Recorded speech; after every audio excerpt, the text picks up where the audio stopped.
Welcome to Businessworld series on public policy and governance. We have with us today Mr. Amitabh Kant, the CEO of NITI Aayog. Welcome, Mr. Kant, and thank you for speaking to us today. Great pleasure. You recently joined NITI Aayog a couple of months ago. What was your first order of business? Well, my first thing was that NITI Aayogs, to become a very vibrant, dynamic organization, it must bring in change, it must bring in transformation in India, and we must be a key driver of that. When NITI Aayog was formed in January 2015, it had a charter. What would you say has been done up to now to implement that charter? Well, one of the key things is that the process of planned allocation right now on an annual basis or on a 5-year basis is not being done. So Planning Commission is not getting into this exercise of actually making physical allocation of funds for different ministries. That process of planning is over. What NITI Aayog will do is to have a 15-year vision plan, and I think a country requires a vision of 15 years. It will also do a 7-year plan, and it will do a 3-year midterm review, which will actually converge and integrate with the Finance Commission. I mean, that will be coterminous with the Finance Commission. But I think most important work which NITI Aayog is doing is to do outcome-based monitoring, which has actually never been done in the last 68 years. And it's laying down specific targets for ministries. It is actually monitoring them and making specific presentations to the Prime Minister on each of the targets in terms of specific outcomes.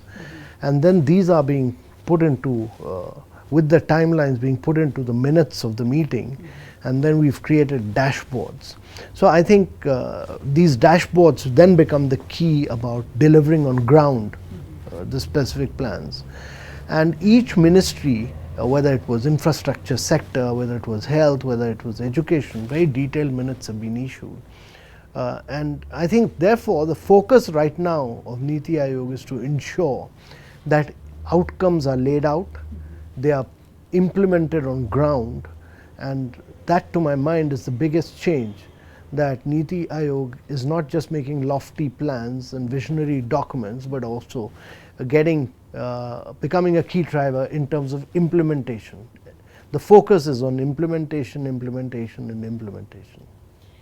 How important are the states for this implementation? And how do you reach out to the states to be part of this?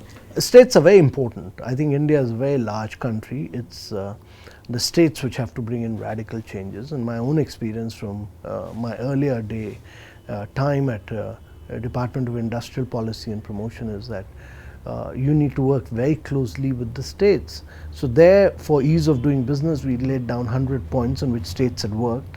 We had named and shamed them, and we had actually made them compete. This year we are doing it on 344 points, and actually we need to do that on education, on health, on water, all these areas we need to do this year, and that is what we are driving. So those are very critical things. States are very important. India will change if states change. India's ambition is to grow at rates of 9 to 10% for a long period, and that will happen only if you have about a dozen states growing at about 12 to 13% per year. And that to my mind is doable if we push the states into action. What sort of methodology are you thinking about for this 15-year vision document? What would be the approach to putting something like this together? Well, to my mind, a visionary document, and that's really spelling out the roadmap. We don't require too much of methodology in this. It should be a broad vision document. It shouldn't be very long. It should have a clarity of mind of where we want to take India on a 15-year perspective. But my view is that we need not get into too much of econometric modeling into that vision document. NITI Aayog has been tasked with the Sustainable Development Goals, and is this converging with the 15-year document? Is there a synergy between your document and actually implementing the goals for India? So there are very two key commitments which India has made. One is about sustainable development goals, and second is our commitment to the climate convention in Paris, where we've made certain commitments on reduction of CO2 emissions. And I think both these are very critical. So if you look over a 15-year perspective, they actually should converge with what we are doing on sustainable development goals. A very common approach in the past of governments and even the former planning commission was to do this kind of scenario planning for midterm plans for in complex environments. And this is not just integrated delivery, but also working across multiple states. Is NITI Aayog thinking about some kind of scenario planning for the 3 years, the 7 years, and the 15 years?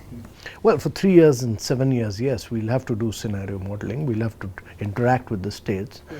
And while we do this, we need a huge movement around working with, this will have to be a big exercise of working with the states, of actually working very closely with different departments, of working very closely with different agencies of the government, because we are not only looking at the economic growth aspect, but also looking at the defense and internal security scenario over a 15-year period. So that gives a huge perspective, a 360-degree perspective. So we'll have to look at different scenarios. You've already talked a little bit about outcome monitoring, and clearly monitoring and evaluation is very important and has taken primacy. What is NITI Aayog's approach to evaluation? I think it's very critical, very important. I think if India is to get on to 9 to 10% growth, the key focus has to be on implementation on ground. I mean, whether it's the road, the railway, in many areas over the years we've been able to provide very good access. If you look at education, we've provided access of schools to our students, but the quality standards have fallen. And therefore, we need to ensure that we are able to deliver good quality on schedule. And across nutrition, across education, across health, I think the focus now really needs to shift on implementation in a very big way, ensuring that there are very precise outcomes, there are very strong monitoring, and there's delivery on ground. And I think the key is to use technology to leapfrog. India is the only country with 1 billion mobile. India is the only country with 1 billion biometrics. India is the only country which is capable of doing very good geotagging. It's possible for us to do very good monitoring on ground using technology today to deliver outstanding results. And I think this has been done very well in the rural electrification scheme right now. What can we look forward to from NITI Aayog in the near future? Well, NITI Aayog must become a very major instrument of transforming India. It must throw up new ideas like it is doing in, if you look at what we are doing in the Atal Innovation Mission, we are creating 500 new tinkering labs in schools. So this is the first time in India that schools will getting used to 3D technologies, etc. At the school level, we are creating about 100 incubation centers. We are also going to throw open a number of grand challenges where people can compete on ideas, on specific challenges which India is confronted with. Great, thank you for being with us today, and we look forward to hearing a lot more from you and from NITI Aayog. Wonderful interacting with you, great pleasure.